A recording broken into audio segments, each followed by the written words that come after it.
I'm Sarah Fowler, and my daughter's Breanna Fowler.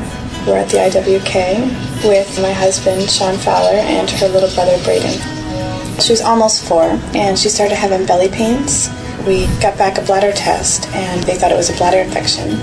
So that was treated for 10 days, and it kept getting worse and worse.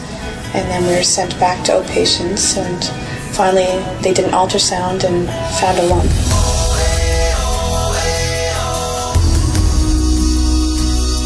We got to the IWK and they introduced themselves as cancer specialists. That's when we found out that we were in way over our heads.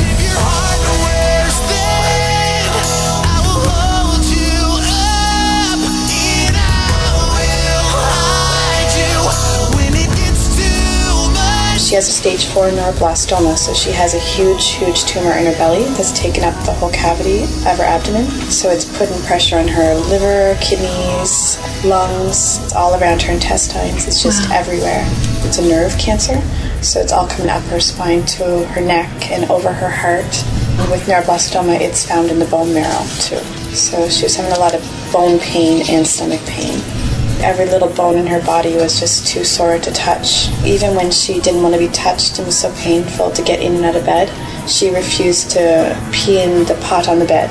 She had to get off the bed and get into the potty, and it would take her 5 minutes to get up, but she still refused any help. She had to climb up in bed herself, and so she's a very stubborn little girl, and that's worked in her advantage for being sick.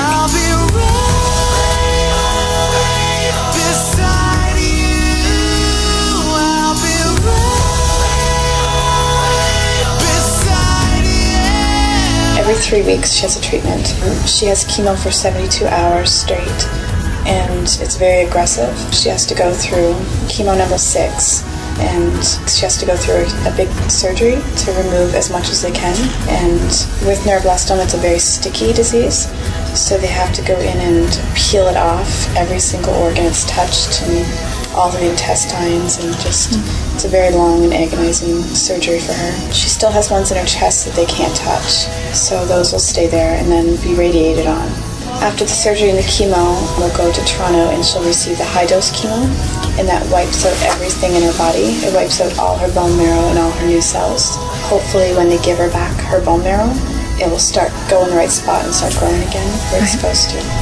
The IWK, it's an awesome place. I couldn't imagine being anywhere else. If any child has to be sick, this is the spot to come.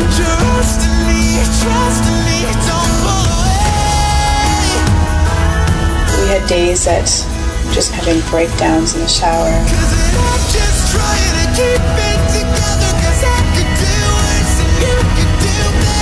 Stage 4 neuroblastoma in the bone marrow, the prognosis is only about 40% chances of getting rid of it. Most of the time, even if they do get rid of it, they'll end up with kidney damage, heart disease. She won't be able to have her own babies. She probably won't hit puberty. She'll need growth hormones. She may have a little bit of delay, hearing loss, which we've already seen. There's a high chance of it coming back, so you just never know. You have to look both ways and hope for the best.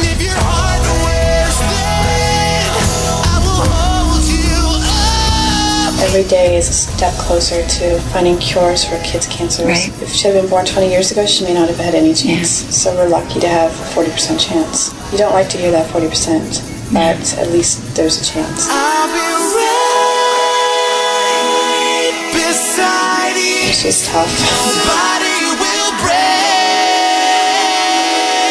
you. Please support the IWK Radiothon on C100, 1-800-595-2266, or C100FM.com.